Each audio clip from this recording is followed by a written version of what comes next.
요한 2서 1절부터 마지막 13절 말씀까지 우리가 함께 큰 소리로 합독하도록 하겠습니다. 같이 읽습니다. 장로인 나는 택하심을 받은 부녀와 그의 자녀들에게 편지하노니 내가 참으로 사랑하는 자요 나뿐 아니라 진리를 아는 모든 자도 그리하는 것은 우리 안에 거하여 영원히 우리와 함께할 진리로 말미암음이로다. 은혜와 긍휼과 평강이 하나님 아버지와 아버지의 아들 예수 그리스도께로부터 진리와 사랑 가운데서 우리와 함께 있으리라. 너희의 자녀들 중에 우리가 아버지께 받은 계명대로 진리를 행하는 자를 내가 보니 심히 기쁘도다. 부녀여 내가 이제 네게 고하노니 서로 사랑하자. 이는 새 계명같이 네게 쓰는 것이 아니요 처음부터 우리가 가진 것이라. 또 사랑은 이것이니 우리가 그 계명을 따라 행하는 것이요 계명은 이것이니 너희가 처음부터 들은 바와 같이 그 가운데서 행하라 하심이라. 미혹하는 자가 세상에 많이 나왔나니 이는 예수 그리스도께서 육체로 오심을 부인하는 자라. 이런 자가 미혹하는 자요 저 그리스도니 너희는 스스로 삼가 우리가 일한 것을 잃지 말고 오직 온전한 상을 받으라. 지나쳐 그리스도의 교훈 안에 거하지 아니하는 자는 다 하나님을 모시지 못하되 교훈 안에 거하는 그 사람은 아버지와 아들을 모시느니라. 누구든지 이 교훈을 가지지 않고 너희에게 나아가거든 그를 집에 들이지도 말고 인사도 하지 말라. 그에게 인사하는 자는 그 악한 일에 참여하는 자임이라. 내가 너희에게 쓸 것이 많으나 종이와 먹으로 쓰기를 원하지 아니하고 오히려 너희에게 가서 대면하여 말하려 하니 이는 너희 기쁨을 충만하게 하려 함이라. 택하심을 받은 내 자매의 자녀들이 네게 문안하느니라. 아멘. 아멘. 요한 2서도 요한 1서의 내용들 참 많이 포함하고 있죠. 포함하고 있어서 이해하는 데는 그렇게 큰 어려움은 없을 것입니다. 특별히 오늘 이 본문에서 보면은 요한이 자기 자신을 표현하는 데 있어서 그 표현을 장로라고 하는 그런 표현을 사용하고 있습니다. 근데 왜 장로라고 했을까요? 이 요한은 사실 사도이죠. 많은 사람들이 자기가 사도인 것을 사람들에게 말하는 것을 더욱더 그 권위 있는 모습으로 생각하고 이렇게 사도를 주장하는데 요한 같은 경우는 지금 사도라고 하는 말을 하지 않고 뭐 사도의 자격이 없어서 그런 것도 아니잖아요. 그런데 사도라고 하지 않고 본인 자신을 장로인 나는이라고 하면서 이 요한 2서의 편지를 지금 쓰고 있습니다.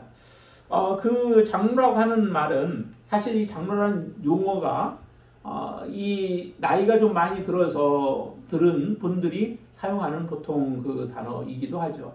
그런데 이 장로는 사실 그 사도들도 그에 해당되는 이렇게 사용할 때도 있다는 거죠. 그거는 뭐냐면 장로라고 하는 것이 가르침을 교회 안에서 가르침을 하는 그런 사람들을 통칭하여서 나이가 있고 또 나름대로의 그 권위가 있는 그런 사람들에게 붙여진 부분인데 특별히 여기서 장로라고 하는 것은 그만큼 요한이 이제 나이가 좀 많이 들었다라고 하는 것을 우리에게 일단은 표현을 해주고 있는 부분이기도 합니다.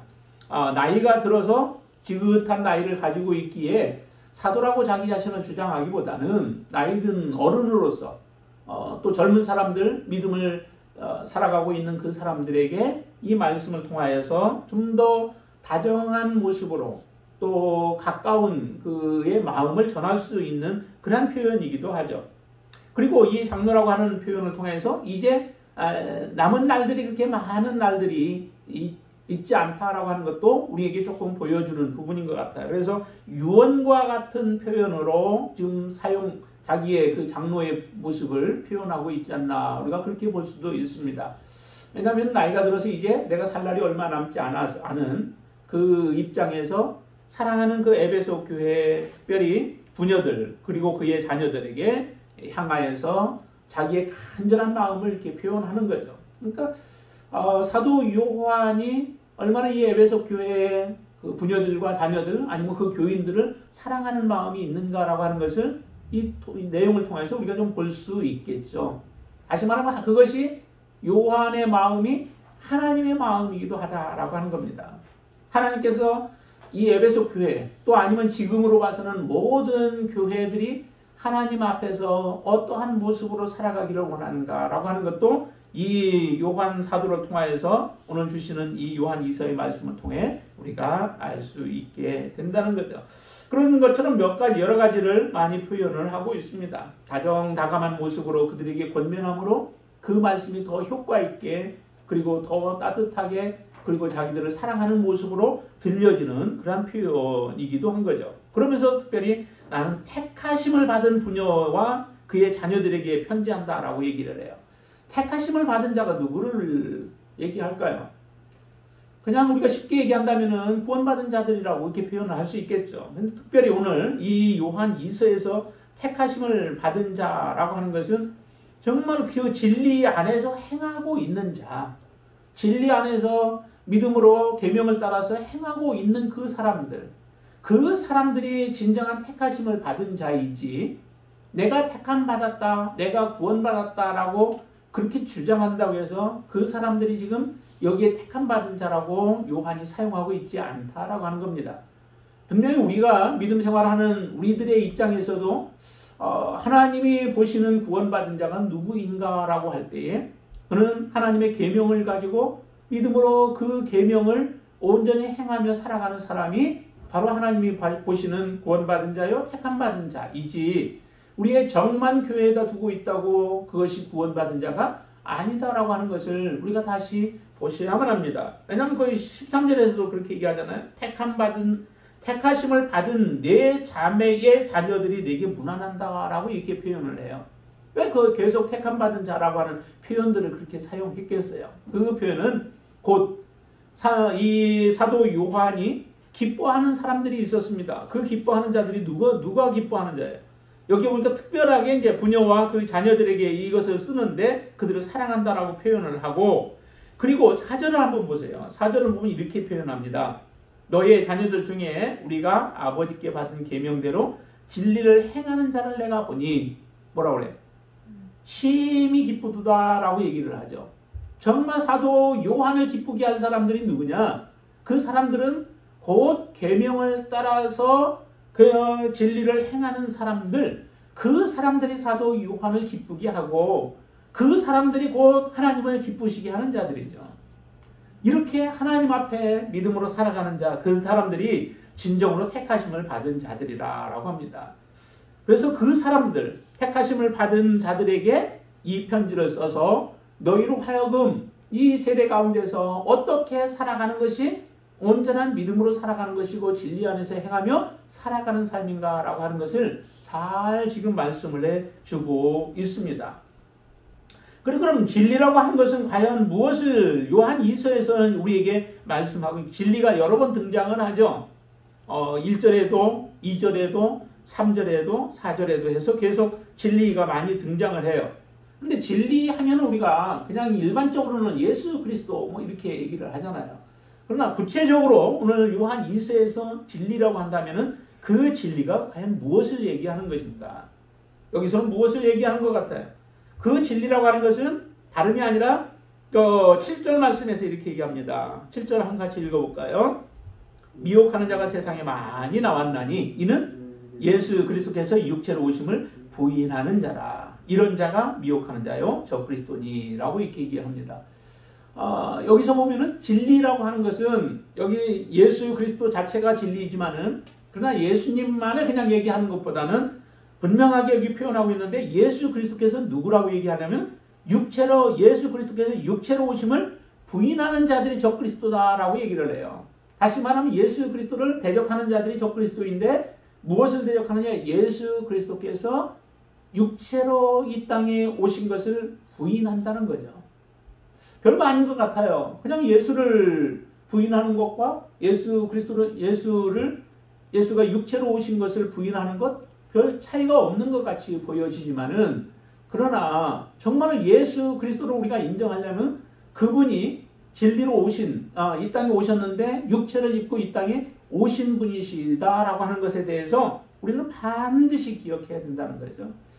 예수 그리스도께서 육체로 오셨다라고 하는 것을 요한은 계속해서 주장을 합니다. 요한 복음에서도 또한 요한 1서에서도 얘기를 하고 또 오늘 여기서도 얘기를 하는데 그 육체로 오신 것이 참으로 중요한 부분이라는 거죠. 왜 육체로 오신 것이 그렇게 중요할까? 많이 말씀을 드렸었습니다.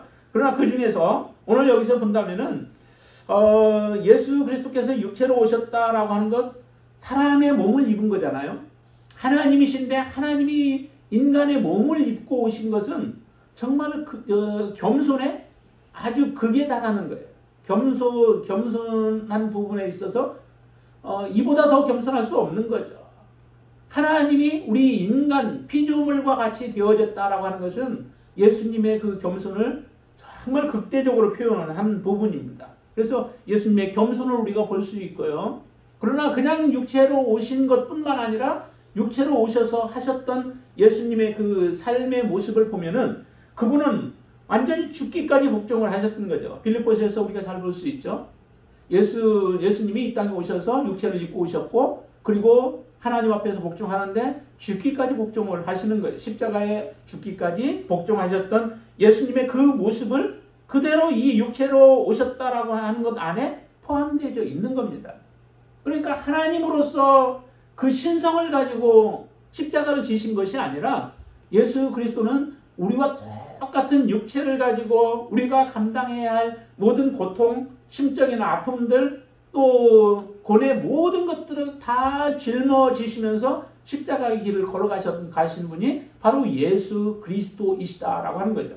그러면서도 그분 안에는 그냥 신성이 또 그대로 가지고 계신 분이시죠. 하나님이신데 그렇게 낮아지신 거예요. 예수님의 죽기까지 복종. 그거는 또 좀 더 나아간다면 어디까지 가느냐면 사실은 저주까지예요. 예수님이 하나님이신데 저주를 받으신 거죠. 우리가 받아야 할 저주를 예수님이 그대로 저주를 받으신 것. 그것까지 포함되어집니다. 예수님이 십자가에 달려 돌아가실 때 고백한 그 고백의 말이 있죠. 7마디라고 하는데 그 중에 하나가 나의 하나님 어찌하여 나를 버리시나이까 라고 하는 그러한 고백이 나오는 것처럼 하나님으로부터 우리의 모든 인류의 죄를 짊어지고 십자가를 지심으로 인하여서 하나님의 온전한 심판을 그대로 다 감당하신 분이 바로 육체로 오셔서 우리를 위하여 이 땅에 오신 예수 그리스도이시다라고 하는 겁니다. 근데 예수님께서 이렇게 하늘의 모든 영광 보좌를 버리고 또 하나님과 동등됨을 취할 것으로 여기지 아니하시고 모든 것을 다 내려놓고 이 땅에 오신 예수 그리스도를 부인한다라고 하는 것, 그것은 바로 적그리스도를 하는 자들이요 미혹하는 자들이 행하는 일들이다라고 하는 겁니다. 그럼 정말 진리라고 하는 것은 성육신하신 예수 그리스도, 다시 말하면 육체를 입고 이 땅에 오신 예수 그리스도, 그분을 여기서는 지금 말씀하고 있는 거죠. 또 한 가지 거기에 진리라고 하는 것을 표현한다면 그 육체를 입고 오신 그분에 대한 그 교리, 그러니까 예수님의 그리스도의 교훈, 이것이 하나의 진리라고 우리는 볼 수 있는 겁니다. 여기에서 말씀하는 그런 그 진리에 대해서 계속해서 말씀하고 있는데요. 그래서 요한 2서는 우리가 보아야 할 그 단어 중에 중요한 것이 바로 이 진리라고 하는 단어예요. 진리. 그 진리는 같이 이렇게 연결되어 있죠. 예수 그리스도, 아니면 또 성육신하신 예수 그리스도, 그분은 육체를 입고 이 땅에 오신 예수 그리스도요. 그분은 진리는 곧 예수 그리스도의 교훈 자체, 그것이 바로 진리다라고 하는 것을 우리에게 잘 말씀해 주고 있습니다. 특별히 여기에서 이야기하고 있는 그 내용들 가운데 진리나 아니면 계명 또 사랑, 이와 같은 말들을 많이 우리에게 하고 있습니다. 그런 말씀들을 우리가 귀 기울여 보셔야 되는데요. 특별히 이 지금 사랑에 대한 부분들을 이야기하면서 이렇게 표현합니다. 1절에 아까 우리가 읽었던 것처럼 내가 참으로 사랑하는 자요 나뿐 아니라, 지금 이 편지를 받는 사람들에 대해서 얘기하는 거예요.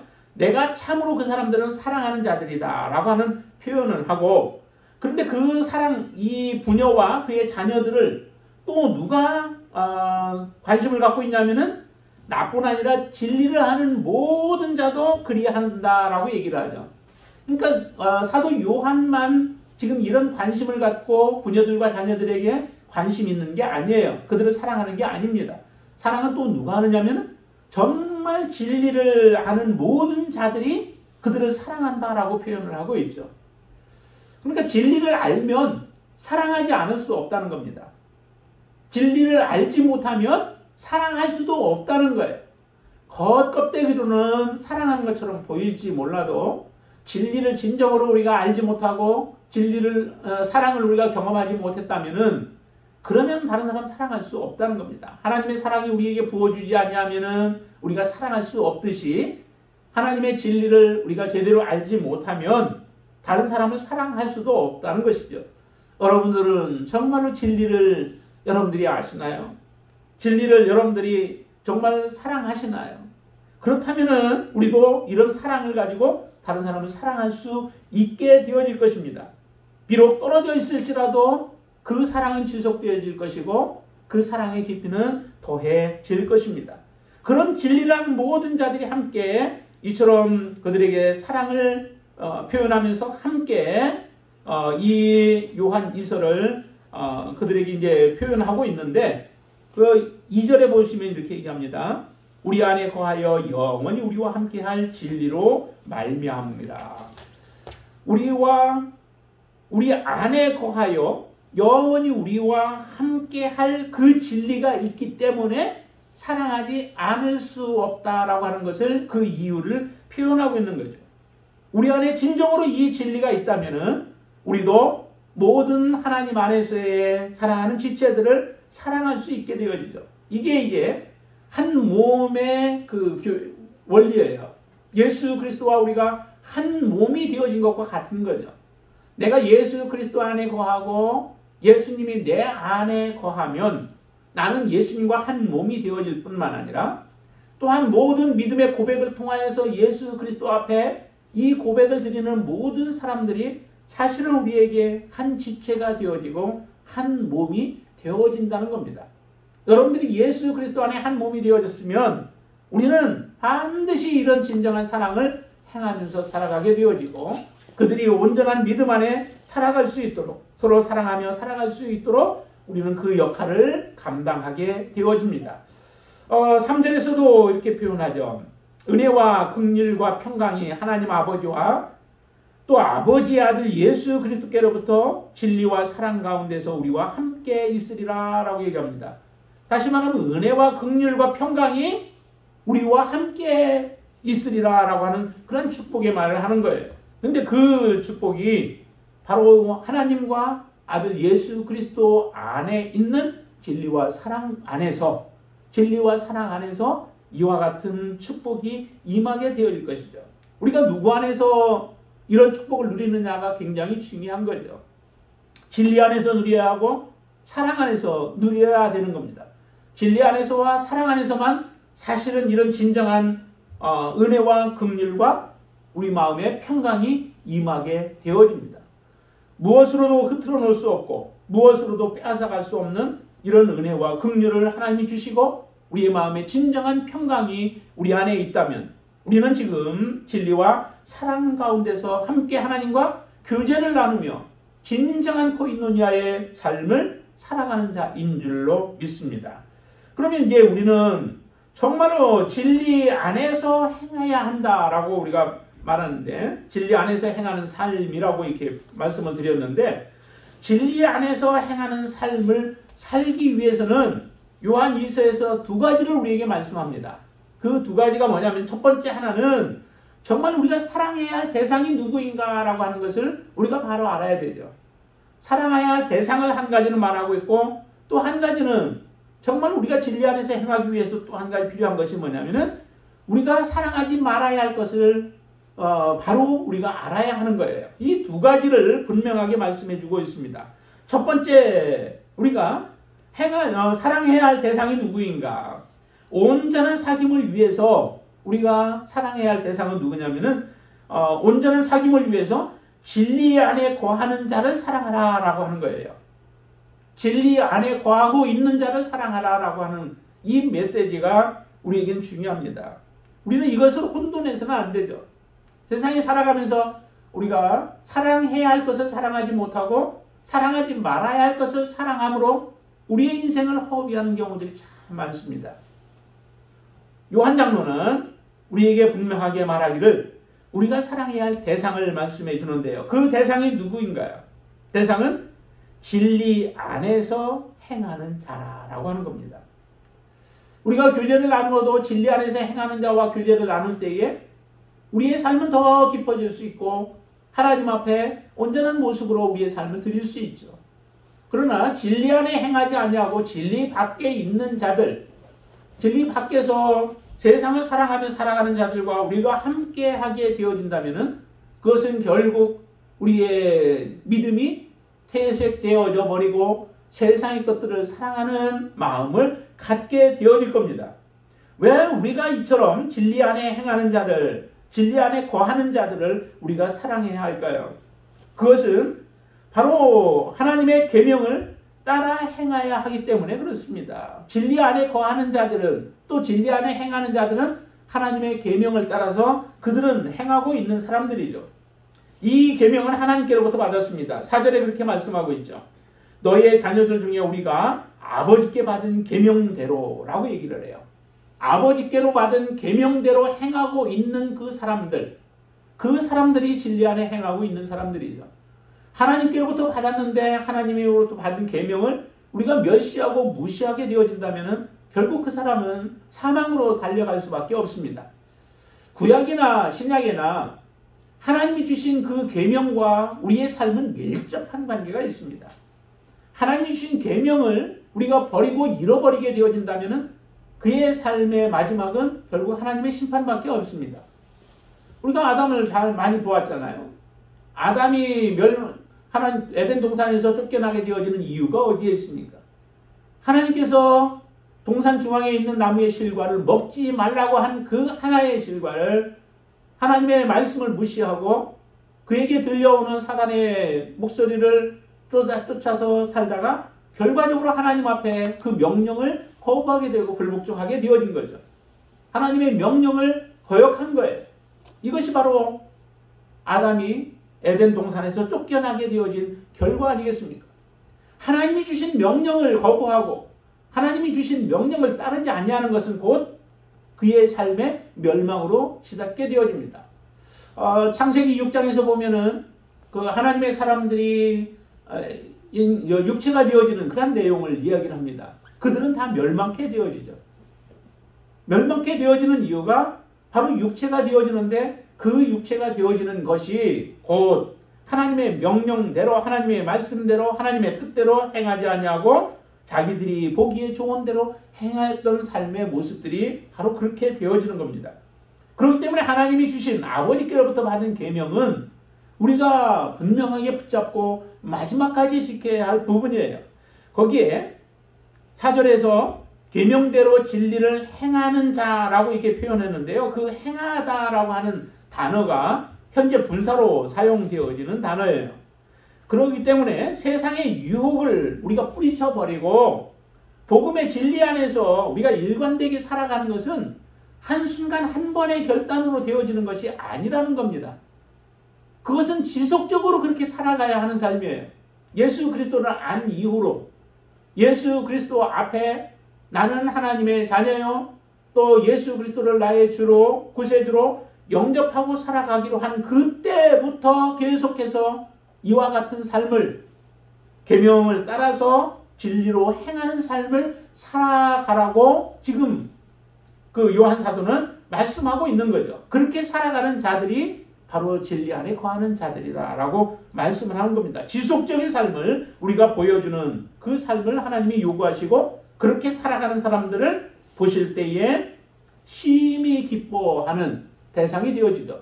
반면에 이렇게 내가 그 자녀들을 보니까 이렇게 행한다. 그 사람들을 보니까 내가 심히 기쁘다라고 표현을 하고 있는데 그렇다면 반대로 이렇게 행하지 못하고 있는 사람들도 있다는 거죠.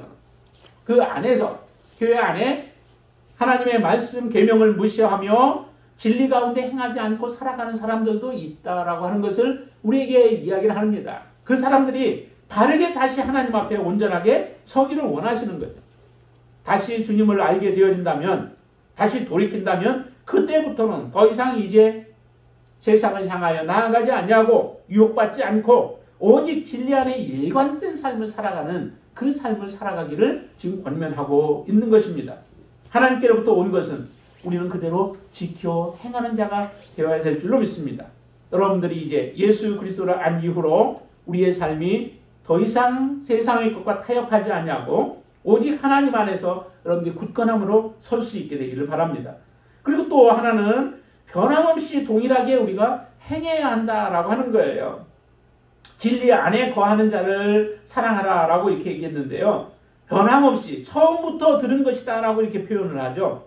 특별히 이 사랑이라고 하는 것이 새롭게 새 계명을 말하지만은 그러나 그 계명이 없는 것을 새로 만드는 것이 아니라 이전 것인데 너희들이 그 이전 것을 버렸던지 아니면은 잊었던지 하기 때문에 그것을 다시 기억하게 하는 겁니다. 자, 5절 말씀 우리 같이 한번 읽어보죠. 5절. 부녀여 내가 이제 내게 구하노니 서로 사랑하자. 이는 새 계명같이 내게 쓰는 것이 아니요 처음부터 우리가 가진 것이다 라고 얘기합니다. 처음부터 가졌다는 거죠. 처음에 시작할 때부터 이것은 우리에게 요구되어졌던 것이고 또 그렇게 하나님께서 말씀하신 것인데 우리가 서로 사랑하는 이 부분을 잃어버렸다는 거죠. 그렇기에 다시 너희들이 온전한 사랑으로 서로 사랑하는 삶을 살라라고 말씀하는 겁니다. 그래서 진리로 행하는 자들을 우리가 진정으로 사랑하고 지속적으로 사랑하면서 살아가는 그 삶, 그 삶이 바로 진리 안에 행하는 삶 중에 한 가지예요. 그 다음에 이제 두 번째는 온전한 사귐을 위해서 우리가 해야 할 것은 진리 안에 거하지 않는 자를 멀리하라라고 하는 겁니다. 하나님은 사랑이라고 우리가 표현하잖아요. 그래서 모든 사람들을 다 사랑해야 된다라고 생각하고 또 그렇기 때문에 이런 하나님의 사랑을 보고 하나님 앞에 왔는데 하나님은 보니까 어떤 때는 진노를 베푸시고 하나님은 심판을 베푸시고 하나님께서 막 혹독하게 대하고 하시는 이런 모습들을 바라보면서 사람들이 실망하여 하나님에게서 떠나가는 사람들이 많이 있습니다. 그런데 진정한 사랑 안에는 다 하나님의 사랑도 있을 뿐만 아니라 하나님의 심판도 같이 있죠. 심판 없는 사랑은 맹목적인 사랑인데요. 그런 사랑을 하나님이 하시지 않습니다. 하나님은 반드시 우리를 사랑하시기도 하지만은 하나님의 뜻에 어긋나는 자들에 대해서는 반드시 하나님의 심판이 있다는 거죠. 오늘 여기에 보면은 참 냉정하리만큼 요한 사도는 이렇게 얘기를 하죠. 너희들에게 사람들이 찾아올 때에 10절 말씀 한번 보실까요? 10절 말씀 같이 한번 읽습니다. 누구든지 이 교훈을 가지지 않고 너희에게 나아가거든 그를 집에 들이지도 말고 인사도 하지 말라. 그에게 11절 그에게 인사하는 자는 그 악한 일에 참여하는 자다라고 얘기를 해요. 굉장히 매몰차잖아요. 정말 사랑은 풍성하게 뜨겁게 사랑하는 부분이 있는가 하면은 정말 매몰차기도 하다라고 하는 거죠. 하나님을 버렸을 때는 하나님도 나도 너를 버리겠다라고 말씀해요. 나를 부인하면 나도 너를 부인하겠다. 나를 시인하면 나도 너를 시인하겠다. 나에게 가까이 오면 나도 너에게 가겠다. 하나님은 그렇게 말씀하시죠. 그러니까 다른 데로 하나님을 떠나서 가는데 그들을 향해서 지속적으로 하나님의 사랑을 베풀지 아니하시고 그런 자들은 베풀어서 오게 하셨던 자들이 완전히 떠나가게 되어지면 그들에게는 하나님의 심판만이 놓여져 있다라고 하는 말씀을 우리에게 주십니다. 여기도 요한 사도도 이렇게 얘기합니다. 교훈을 가지지 않고 교훈을 가지고 오는 자들에게는 우리가 한없는 사랑을 베풀어야 되죠. 서로 그래서 사랑해야 되고 그들을 품어줘야 되지만은 그렇지 않고 이 교훈을 가지지 않고 너희들에게 다가가는 자들, 다시 말하면 적그리스도요, 그들은 유혹하는 자들, 이와 같은 자들에 대해서는 정말로 냉철하게 우리가 대해야 된다는 겁니다. 그들에게 사랑을 베풀어서 하나님은 사랑이고 우리가 그렇게 사랑을 베풀어야 그들이 돌아오지 않느냐라고 하지만은 바뀌어지지 않는다는 거죠. 그들에게는 너희는 그 집에 들이지도 말라라고 얘기를 합니다. 이런 것처럼 정말 우리가 온전한 사귐을 가지려면 구분을 잘 해야 돼요. 분별을 잘 해야 돼요. 버려야 할 것이 무엇인가? 취해야 할 것이 무엇인가? 우리가 떠나야 할 것이 무엇이고 내가 가까이 해야 할 것이 무엇인가? 아무리 그가 인간적으로 좋은 사람이라 할지라도 그 사람이 계속해서 하나님의 말씀, 이 진리에 대해서 또 이 교훈에 대해서 버리고 그것을 무시하는 자들이라고 한다면 더 이상 그들과 교제할 수 없다라고 하는 거죠. 이 말씀이 전도에 대한 부분을 이야기하는 것은 아니에요. 우리의 복음을 예수 그리스도를 알지 못하는 사람들 또한 예수 그리스도를 거부하는 사람들에게 전하지 말라라고 하는 그런 부분이 아니라 우리가 지속적인 사귐의 관계를 가져야 하는 부분에 있어서 말씀을 하는 거죠. 그래서 우리는 이것을 잘못 해석하면은 전도도 하지 말라, 하나님을 모르는 자들에게는 복음도 전하지 말라라고 하는 이런 쪽으로 생각하는데 완전히 뒤틀어져서 복음을 가지고 있는 자들은 복음을 들어도 받지 않느냐니까 그들의 경우는 이처럼 매몰차게 하지만 그러나 아직 하나님을 알지 못하는 그런 사람들, 이런 사람들에게는 우리가 다가가서 그들에게 복음을 증거하기 위하여 가까이 하는 경우는 해야 되죠. 그러나 우리의 가지고 있는 또 예수 그리스도에 대해서도 알면서도 그들이 거부하는 이러한 사람들에게 대해서는 우리는 매몰차게 해야 된다라고 하는 겁니다. 그래서 예수 그리스도의 교훈 안에 거하지 아니하는 자들을 분별하는 지혜가 있어야 돼요. 그러기 위해서는 누가 이 사람들은 적그리스도인가? 이 사람들은 우리를 미혹하는 자들인가? 라고 하는 것을 우리가 알아야 되고 그 미혹하는 자들에 대해서는 우리가 단호하게 결정을 내려야 하는 것입니다. 그러니까 이단들이 우리에게 찾아와서 가까이 할 경우에는 그들의 경우는 우리가 사귐의 대상들이 아니라라고 하는 겁니다. 그렇지만은 모르는 모든 자들에게는 우리가 진정으로 사랑을 가지고 그들을 대해야 합니다. 왜냐하면 지금 적그리스도가 세상에 많이 등장하기 때문에 그렇죠. 7절에 그렇게 말씀합니다. 미혹하는 자가 세상에 많이 나왔다라고 얘기를 해요. 미혹하는 자가 언제 우리 곁에 와서 우리를 미혹하려고 할지 모르기 때문에 그런 자들로부터 우리의 믿음을 온전하게 지켜내기 위해서는 그들과 사귐을 갖지 말아야 된다라고 하는 겁니다. 그리고 또 한 가지는 그런 자는 집에 들이지도 말고 인사도 하지 말라라고 얘기를 해요. 인사도 하지 말라. 들이지 말뿐만 아니라 인사 자체도 하지 말라. 다시 말하면 교제하지 말고 같이 기뻐하지도 말고 또 인사하는 것은 곧 그들의 일에 우리가 동참하는 자들의 모습이다라고 하는 것을 말씀하는 거죠. 악한 자들과 함께하게 되어지면 결국 우리는 악한 자들이 되어질 뿐입니다. 그렇기 때문에 정말 이처럼 요한 사도를 통하여서 우리에게 주시는 이 말씀들이 우리가 마지막 때에 지금 살아가고 있는 우리들에게 있어서 정말 중요한 부분들이에요. 그러면 특별히 지금 이 시대에 있어서 이 미혹하는 자들 아니면 적그리스도들은 과연 어떤 사람들을 보고 이야기하는 것일까요? 지금 이 시대 같은 경우에는 이 적그리스도라고 하는 것은 성육신을 부인하는 자가 지금 여기에 보면은 적그리스도라고 얘기를 하는데요. 그것은 곧 우리가 전체적으로 본다면은 계명을 지금 우리가 오늘 본문에 보면은 계명을 지키라라고 얘기를 하잖아요. 계명을 따라서 진리 안에서 행하는 자들, 이런 사람들이 바로 기뻐하는 자라라고 하는 것을 본다면은 계명을 지키는 것이 결국 율법적인 것이 아니에요. 율법을 지켜야만 우리가 구원을 받는다라고 하는 것을 우리가 많이 들어서 율법에 대해서 우리가 많이 부정적으로 생각을 하지만은 그 율법의 핵심이 뭐예요? 핵심이 바로 하나님을 사랑하고 이웃을 사랑하라라고 하는 것이 율법의 핵심이라고요. 그 핵심만큼은 우리가 예수 그리스도로 인하여 은혜로 구원을 우리가 받았고 또 복음으로 말미암아 우리가 하나님의 자녀가 되어졌지만은 그것만큼은 변함이 없는 거예요. 다시 말하면 율법주의라는 것은 율법의 그 행위들, 여러 가지 다른 행위들, 겉모습과 같은 것들을 지킴으로 인하여서 구원을 받는다라고 하는 것에 대해서 우리가 부정적인 것이지, 하나님이 주신 핵심, 바로 하나님을 사랑하고 이웃을 사랑해야 하는, 특별히 하나님 앞에 믿음으로 살아가는 하나님의 자녀들을 사랑해야 하는 것까지도 우리가 부정하는 것은 아니라는 거예요. 그것은 우리가 지켜야, 반드시 지켜야, 그게 바로 하나님 앞에서의 진정한 구원이라는 거죠. 그런데 이것까지도 우리는 멀리하는 경우들이 많다는 거예요. 율법 안에는 폐기 처분해야 될 것처럼 그렇게 생각을 하고 율법을 대하는 사람들이 있다는 거죠.